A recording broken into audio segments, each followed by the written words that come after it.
Thank you very much, Joaquim. Yes, I wish I could say this has been the highlight of the trip, but the honeymoon was pretty great. It is really great to be here, though, speaking with Cinda for the first time. Do a lot of sessions in America with the LSA and Street Fight and those various conferences, but it's really great to talk to a new audience and meet so many new people here. So I'm going to talk today for the next half hour or so, as Joaquim said, about the new generation of digital media, and specifically how to survive the Google and Facebook duopoly that has developed over the last decade. Here's kind of an outline of what I plan to talk about. A little bit about how the SMB market has evolved. You've heard a lot of these same points reiterated from previous speakers, so I won't spend too much time on that. But then talk about a new framework that I've developed, a little bit different way of thinking about the marketing stack that you've heard about so far. Help to identify a market disconnect that I see with at least many Yellow Pages companies in the United States that hopefully maybe you can learn from some of their mistakes before diving into what I think you should be selling, how to segment the market in order to sell it, and the importance of this to prepare for the future. So let's first talk briefly about how the SMB market has evolved. Of course, 20 years ago, you guys were all doing great. You were the only game in town with the printed Yellow Pages directories. Oops. Was going to say that you owned the audience 100%. As was stated earlier, your performance was judged annually when the sales rep came around just to renew the contract. The customer understood what he or she was buying. It was a very simple product to understand. Your sales reps could also understand that very simple product. And consequently, you made great margins because your onboarding and account management cost virtually nothing. All of this has, of course, changed. Andrew Shotland, who's a colleague of mine, many of you know him, local SEO guide. He was at the Association of Directory Publishers conference in Dallas a few weeks ago. And this great quote from one of the attendees there kind of came out of that. The simplicity of the Yellow Pages business became complex, and Google and Facebook basically ended your monopolies. And so let's fast forward 20 years from that printed Yellow Pages guide. We now have an immensely fragmented audience, primarily on Google and Facebook, but also across a whole range of apps and other social media sites. You're now judged on monthly performance, and it was stated earlier in the session. Frank Huber, I think, made the great point that if all you're doing is going around for an annual renewal, you're losing out to the competition, which is, by and large, SaaS companies on a monthly subscription. And so if all you're doing is checking in once a year, you're bound to lose your customer base. And so it's important to know that you are now being judged monthly by your customers. Customers, in many cases, don't know what they're buying. That was a point that was made earlier as well. And increasingly, it's astronomically difficult to educate your sales force about the products that they're selling. Again, another quote from the ADP conference from Andrew. Only 50 out of 3,000 digital sales reps at YP were profitable. I think this was in the last year, which just speaks to the difficulty of selling the products that, in particular, that YP at least has been selling in America. And I'll talk about maybe a little bit how to combat this problem in the next few slides. So the reason that your margins are declining, you're largely reselling Facebook and Google ads, which Google and Facebook are the ones that are retaining the large chunk of the margin there. Your commission structure largely hasn't changed. But meanwhile, onboarding and account management has become much more expensive because of the complexity of the space. And that's really what I think has led to many of you struggling. Obviously, Yell deciding to stop printing their directory, while Facebook and Google stock continues to shoot through the roof. So that's really how I sort of see the space having evolved. It's a very tough business to be in, but I hope to provide you with some tools here to help you succeed and survive in this duopoly. It's only getting more complex. So in 1997, when that screenshot of the Yellow Pages directory, you basically were selling four things. You were selling coupons, print ads, direct mail, and if you operated a newspaper, some sort of classified marketplace. There were a few other product offerings for small businesses, but they were, sort of secondary, and you could make a lot of money just selling these four products. Fast forward to today, and the marketing landscape has gotten much more fragmented, much more complex. Everything that you see up here in green is essentially a new product in the last 20 years.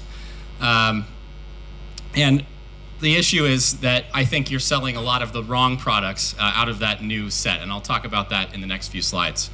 But first I want to talk about what your customers think is working and where they want to spend money. So as Joaquin mentioned, I was at Moz for 3 years, left in the late 2015, and I took about 8 months off, and I didn't have any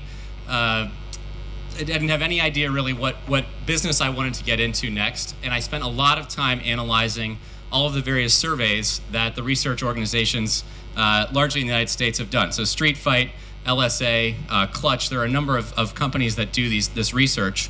And I really took a hard look at what small businesses want, what they think is working and what they want to buy. And largely it's the same 4 things: social media, SEO or website related products, email, and reviews. Those are the big 4 things that small businesses think works. LSA found the same thing at their bootcamp event earlier this year: social media, email, SEO as related to both websites and reviews. A study with Camilio found largely the same 4 things: website and SEO, social media, and email were the top 3 or 4. Where are they planning to spend money? It's those same spots: social media, website, email, and SEO. Another survey from GetResponse, and another study from BIA Kelsey.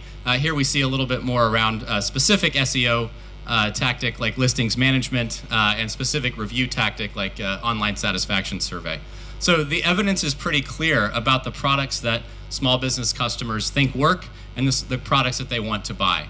And so throughout the course of kind of analyzing this research, I developed a new framework for how to understand and how to address the small business market. And that's what I'm going to spend the bulk of my time here today explaining. So I've called it the local marketing stack. If you want to download the PDF graphic, or I've got an interactive version, just go to tidings.com/stack.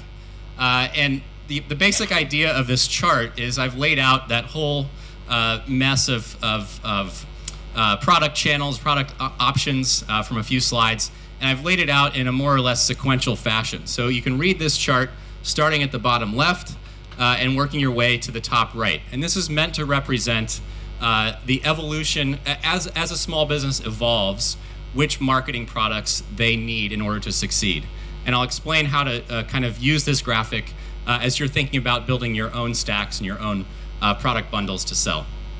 So I've laid it out over sort of 5 basic lines, starting at the bottom with operations and customer service. And this actually ties in really well with Neg's presentation from yesterday, because a lot of your new competitors are actually starting down here. In many cases, you're starting up here in sort of the paid marketing and attribution realms. Your competition is really increasingly coming from down here in the cloud SaaS space. Then in between, you've got presence and organic marketing, again, before you get to these top lines of paid marketing and attribution. So that's kind of how the lines are set up. Then you read the graphic from left to right, and you go through a progression of sophistication. So zone 1 is very basic things. They're largely not digital. Basic business components that everyone needs, like name, address, phone. Everyone needs branding. Everyone needs photos and videos. Everyone needs some way to store their customer data. You get the idea. Zone 2 then moves into sort of initial digital foundational elements, things like a website, things like an email list, things like customer feedback. Zone 3 gets a little bit more complex, scheduling and booking and SMS and messaging when it comes to operations, things like local profiles, social profiles when it comes to presence. And then in terms of marketing, this is where you sort of, the more advanced small businesses in this zone would be doing some sort of SEO and some sort of organic social media. Finally, in zone 4 is where we start to hit paid advertising, excuse me, on both social networks, search networks, retargeting, etc. Zone 5 includes more complex software features like CRM solutions, more complex advertising like native and display, and marketing automation, those sorts of channels. Finally, in zone 6, we get to the very complex, or in some cases, the very expensive marketing of print ads, PR, and then the more sophisticated technologies like chatbots and beacons. And again, the whole idea of this progression is that you should start when you're analyzing your customers and your prospects, you need to start with the bottom left and move to the top right. And so this framework, I think, illustrates, I hope it illustrates, the major disconnect that I see in the United States market with IYPs, with Yellow Page publishers. Most of your small businesses that you're selling to are sort of down here. They're maybe on the transition border between Zone 1 and Zone 2. They want to buy products here in the middle in Zone 3. We mentioned, website-related products, SEO, social media. And you guys are primarily leading, at least when your sales reps are going out in the field, you're leading with things that are for much more sophisticated businesses with much larger budgets. Those are print ads, display ads, and paid search. And so I think that hopefully illustrates why you're having so many problems.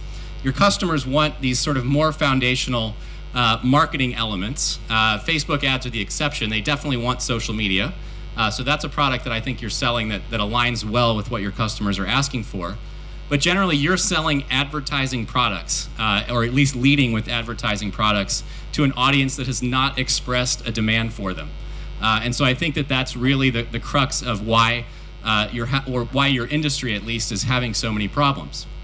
You try to sell those advertising products to customers who haven't taken care of their more foundational marketing, things like a responsive website, things like a contact form on their website, click-to-call, very, very basic features that they need, or having good reviews, right? So if they don't have a good review profile, what's the point of sending an ad to a Google My Business listing if they've got a 2.5-star review profile? No one's going to buy from that business. So you're spending all of their money on ads that aren't converting. And the reason for that is they don't have these foundational elements taken care of. Consequently, this is a common sentiment among publishers in the United States. I'm not sure how well the analogy translates, if you guys understand this, but reselling AdWords was the biggest banana peel we ever slipped on. So, whoops, leads to a lot of problems for publishers. And these, I think, are some of the problems. So your salespeople will go out and they'll say, okay, we're going to spend all this money on advertising. You're going to get so many clicks coming in, and that's going to lead to so many leads. But those ads actually don't perform. And the reason, again, as I mentioned, the creative is bad. The websites that they're landing on, the landing pages, are not optimized. There's no conversion rate optimization happening. Consequently, they spend a lot of money per lead, and they churn because it becomes too expensive, and you haven't done a good job of actually delivering what you've promised. So that's clearly happened again in the United States. Just not to sort of harp on YP.com, but they were very honest at this ADP conference. YP.com said they sold too much search. When search started churning, it affected print churn. So search, the sort of too early selling of search to customers who weren't ready for it, tarnished the brand of YP across their entire product line. And I think that's a big risk for companies, certainly other than YP in America, and I think it's a big risk for you as well. So here's the bundle that I think you should be selling. The table stakes bundle that every small business needs in order to have a baseline presence online. And that bundle is starting with a website. I've got WordPress here mentioned as the sort of platform. There's any number of great providers that you could use for mobile responsive websites. They need an email list. MailChimp happens to be free, up to 2,000 subscribers, and they have a great API that integrates with just about anything. They need some sort of local listings management, local presence management through a company like NavAds or Uberall or Yext. They need a review product. My friend Mike Blumenthal is here from Get 5 Stars. They need some sort of review management product. And then very, very basic social media ads. Again, that's what they're asking for. And you can do a lot more with a low budget on social media than you can in Google AdWords. And so I would start with the social side and not start with the search side. So as you kind of go through this bundle, you can see, when the next slide loads, your WordPress website that you provide can cost you nothing if you're using WordPress. There are some very good low-cost website providers here that you should talk to in the exhibition hall. I mentioned MailChimp is free up to 2,000 subscribers, which is more than almost any small business needs. Your presence management, 20 euro a month, something like that. You can probably even get it for cheaper. Review management, again, 20 euro a month is sort of conservative. I think you could get that for cheaper, which leaves you a significant budget to spend on social media advertising. And if you're charging 500 euro for this bundle, you're getting to keep close to 60% of that with these sort of free and very well integrated solutions. And so I think this is the bundle that every small business needs to compete online. And I think it's also a bundle that you can be profitable with rather than selling Google AdWords and Facebook ads at a 10% margin. You can make a much higher margin on these low-cost marketing products that are not advertising. As your customers evolve and as you continue to grow the relationship with them, there's plenty of ways to upsell more complex solutions across each of these bundle elements. But generally speaking, each element is very high margin as opposed to ads that you're reselling where you're paying most of that margin out to the platform. These are concrete deliverables, which is also great. Instead of being judged on number of impressions or number of clicks or whatever, these are things that you are doing that are as close to physical goods that you're delivering to a small business as you can get. So it's something that's very easy for them to understand what you're selling, and it's very easy for sales reps to understand what they're selling to the customer. They're low maintenance. There is a little bit, obviously, of setup cost involved in a website, but Silktide was up here earlier. They've got a way to sort of automate that onboarding process, so it doesn't have to be hugely expensive. And generally speaking, these are low maintenance products that you can spend a few minutes a month with and still see results from. And so I think all these three things will lead to much lower churn than you're experiencing just by reselling AdWords and in some cases Facebook ads. So with all of these bundle extensions, over time you can start to abstract some of the complexity of each of these products by tying them together. You can benchmark things. So if you're selling heavily to a specific industry, you can use the data from email campaigns, from review solicitations, those sorts of things by industry to improve how well the products perform for other clients in that industry. And then you can do the same kind of thing with conversion rate optimization and creative. And so I think this bundle offers you a great package to leverage the scale that you have as opposed to a smaller agency that may not have all of that data at their disposal. So that's kind of the bundle that I think you should be offering. I do think it's important, as Javier from Páginas Amarillas said this morning, it is important to abstract that complexity. And so it's not necessarily the case that every business will need the same bundle, but I do think some tying together is essential for you as the publisher. So how do you segment the market, though? How do you know what bundle to offer what customers?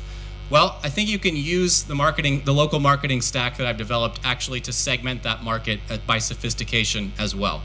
So if we look at Zone 1, again, these very basic, largely non-digital components, name, address, phone, branding, photos and videos, a customer data store. If the customer that you're selling to doesn't have these very, very basic features in place, I think they're an unqualified customer. I think they're a bad customer to sell to. They're going to churn almost no matter what unless they have these basic things in place. And I think largely, with the exception of potentially customer data and payments and point of sale, I think these are largely products that are sort of too complicated for you to be selling as publishers. And so I would just encourage you, if you see customers that don't have a lot of these Zone 1 characteristics, I would just not sell to them. I would say to your salespeople, these guys are not good prospects. Meanwhile, if you have customers that have heavy needs in Zones 2 and 3, these I think are very good prospects because they've already got that basic stuff taken care of, and you can add real value to their business by satisfying some of these Zone 2 and 3 stack components. Whoops.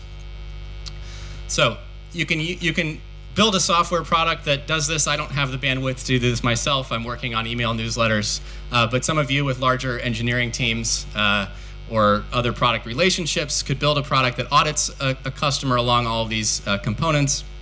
But at the very least, your salesperson can look at this stack and look at the customer's presence across these very basic components and see where their needs are, right? So they can use this to start a conversation. Hey, we know you've got most of the sort of basic Zone 1 elements taken care of. This is great. Here's where we can help you as you progress through this stack. So you need to make sure that the customer has more fundamental stack elements, those Zone 1 elements, fulfilled before you start to sell things that are more advanced. And if you don't have in-house expertise along each of these components, you can partner or develop that expertise in order to fulfill it. The other option, and I haven't seen an American Yellow Pages company doing this yet, but the other option for you is to do what YPG did in Canada. So rather than focus their efforts on building out this bundle for SMBs, they ended up selling to customers that were much more advanced.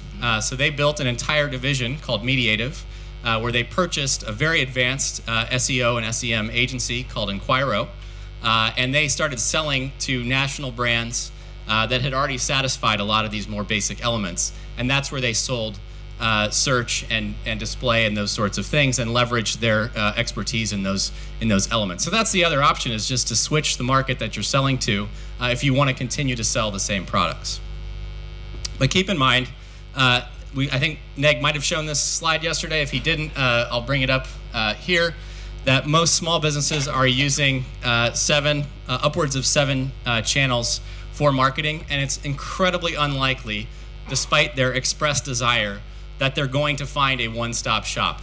I think it's just that's an unrealistic aspiration on their part. Small businesses tend to use the point solutions that work best for them. And so I think your real opportunity is in stitching together this stack, as Neg said yesterday, figuring out what point solutions work the best for specific customers, choosing the ones that integrate well with each other, and then actually integrating those various point solutions. And there are a number of one-stop shops that are out here, but I think the importance is they need to have modules so that you're not selling the same bundle to every single customer. So, preparing for the future. Hopefully I've convinced you of the logic of the stack, but if I haven't, maybe these next few slides will. So I think as Google and Facebook continue to dominate the traffic, right? So on Google, if I do a search today, if you can't see in the back, Abogados Valencia, the organic results are way down the page here. So either you're paying Google for the privilege of visibility, or you've got these 3 local results, which are specific to 3 businesses, 3 lawyers in Valencia. I'm sure there are hundreds, if not thousands, of lawyers in Valencia who have no visibility in Google. Facebook is largely shutting out organic traffic as well. And so you're going to need to do something to help a business with its organic presence beyond these 2 platforms. This is a graphic I put together that shows sort of how Google search results have evolved over time. So starting out here in 2000, which was when AdWords was first released, organic results really dominated. That's the green here. Organic results really dominated Google for the first, let's say 12 years of its existence. I think since Ruth Porat especially has taken over as Chief Financial Officer, AdWords has really taken a much bigger chunk out of the search results. We're also seeing more of those local results. Right now there are 3. Increasingly with voice search, there's going to be 1. And so I think that the number of organic results then are not only low visibility, but they become too competitive. Everybody, all of those thousands of lawyers might be competing for the top organic result in order to get seen. And it's just not a viable channel for so many of them. So you need to offer them something else beyond just SEO.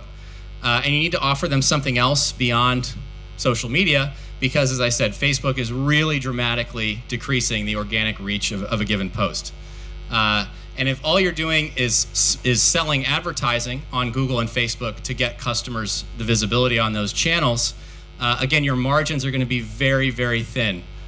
You're going to face widespread competition, not only from each other in the room and from smaller agencies, but from Google and Facebook themselves. Google is doing a great job with their AdWords Express product of automating AdWords campaigns for smaller budgets. And so if all you're doing is reselling ads, Google's going to do a better job of it for you than you can. and they're gonna take those advertisers away from you. So if you don't have something else that continues to bring the customer back to you beyond advertising, Google's gonna just steal the customer. Facebook is gonna do the exact same thing. They have so much data about what ads perform, which audiences they perform with, what the creative should be, all of those factors. They're going to take your lower end advertisers away from you as well, because they're going to do a better job and do it more cheaply. So you have to develop expertise in something beyond just reselling advertising. So I think you can survive with this bundle. And I think, as I said, I think Neg used the word stitching together. I like that analogy as well. But identifying point solutions, integrating those point solutions, and managing those point solutions in a way that abstracts the complexity of all of this for the small business, that is how you survive this duopoly. So hopefully in 2018, if you take my advice and implement some of this, you're still going to have a fragmented audience. You're still going to be judged monthly, but hopefully now you've got a concrete deliverable on which to be judged. Your customer education required is much lower. Your customers are already know they need these products. They've already expressed a demand to buy them. Your sales reps understand them much better, right? A mobile responsive website, very easy to understand that it needs to load on a phone and it needs to load quickly. Reviews, very easy to explain the importance of reputation management. Very easy to explain the importance of an email newsletter to stay in touch with your customers. It's a much easier product set to sell than talking about keywords and bid management and ad copy and all of these things that you're currently asking your sales reps to do. You're still going to have some onboarding costs, but the ongoing account management, I think, will be quite a bit lower than what you're having to do right now in search, and you get to keep the margin, unlike sending it to Mountain View or to Cupertino or Menlo Park for Facebook. So just to conclude, I think the first step I would do is align the product set that you're selling with what your customers are asking for. Segment your customer set along the stack and make sure that you're selling the right products to the right sophistication of customer. Leverage your scale to deliver unique value, so use all of the data that you're gathering across each of your customers to benchmark and optimize for future customers. And survive disintermediation by solving problems that businesses need help with solving and Google and Facebook are not tackling. So that's my advice for how to survive the duopoly in the new generation of media, and I look forward to your questions. Thanks. Thank you very much. Thanks very much, Dave. Do we have questions from the audience? So one of my questions would be, is anybody here doing that thing, that looking at your customers, what this low-end profile customers, which probably are most of our SMB type of customers? You're looking at Eduardo. You want to say something? We did it. We abandoned it. They just we created websites and so on. They just abandoned the websites, and they couldn't care less about the websites they bought. Okay. So we tried that. Okay. And in our experience, the Facebook ads, they might give you visibility, but they don't bring business to you. They don't convert. In our experience, okay? Mm-hmm. Maybe things change. Mm-hmm. Mm-hmm. Okay. Sure. So I would say that I'm talking about Brazil, okay? in Brazil, That's right? clear. Right, exactly. So, and again, all of this experience is based on the United States. I don't know this market well at all, but I do see what's happening in the United States with respect to organic visibility on these platforms. I think that if your customers were abandoning their websites, those websites were not perceived to deliver enough value to them.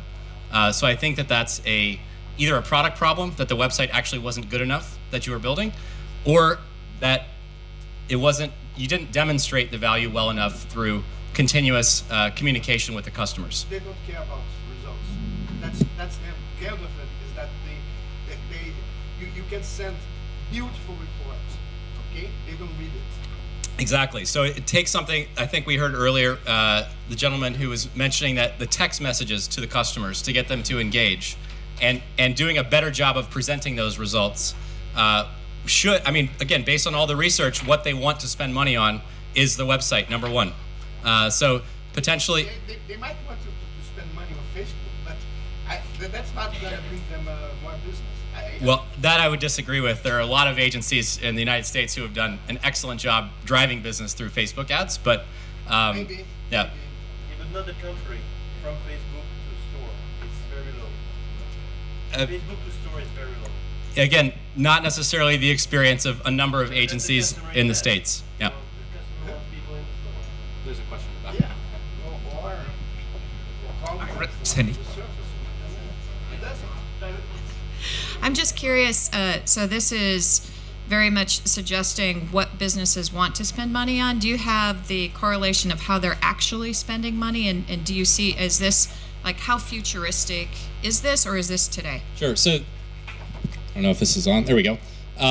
So those surveys that I cited were all from, I think, November of 2015 is the oldest, all the way up until the LSA Insider was done, I think, this summer at a boot camp. So these are current surveys. I don't necessarily have evidence about where the hard dollars are going. I haven't seen those studies come out. But it certainly squares with I have a dozen friends who own small businesses, and this squares with where they are spending money today. They're spending it on a better website. They're spending it on Facebook ads to get visibility. And in some cases, they're spending it on email marketing, which in the States right now is a little bit harder than it needs to be. Hi.